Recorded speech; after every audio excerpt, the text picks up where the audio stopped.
Welcome to Brian's Money Tips, where you'll discover insider secrets on how to save time, energy, and money when buying, selling, refinancing, renovating, and maintaining your home. This episode is brought to you by Brian Ludwig from TMG, the #1 mortgage choice for Regina home buyers. Now, here's your money tip.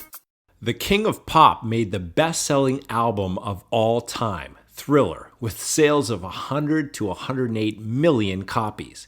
Yet in spite of the huge revenues he continued to receive from such recordings, Michael Jackson died broke, or at least debt-ridden. How could this be? The answer to this question reveals some important lessons for anyone who wants to achieve long-term financial freedom.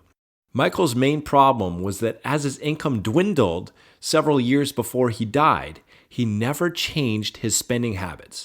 In 2005, a forensic accountant testified that Michael was spending $20 to $30 million more per year than he earned and was in debt by as much as $285 million.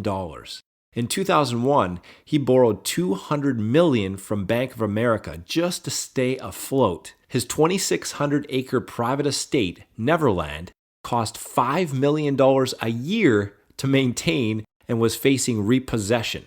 Unfortunately, Michael didn't understand the difference between good debt and bad debt. Borrowing money to pay for living expenses and possessions that never pay a return is bad debt. It may give you short-term pleasure, but it offers no long-term value.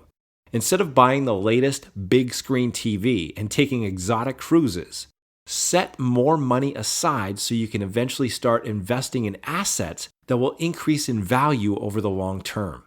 This is what we call good debt and includes borrowing to pay for retirement investments, strategic renovations to your home, or the purchase of a revenue property. It's true that Michael did choose some good debt, like buying the rights to 259 Beatles tracks, now estimated to be worth $1 billion. This investment will at least be enjoyed by his heirs. So here's the key lesson you want to implement.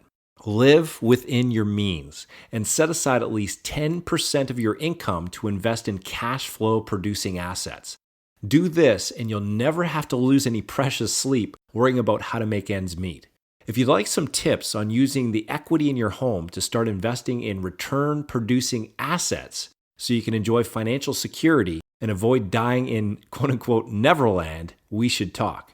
As your mortgage professional, we can offer objective advice and give you access to innovative, affordable financing so you can position yourself for an abundant future. For a free consultation, call us today. Thank you for tuning into this episode of Brian's Money Tips. If you have any questions or comments, please call Brian today at 306-565-6027.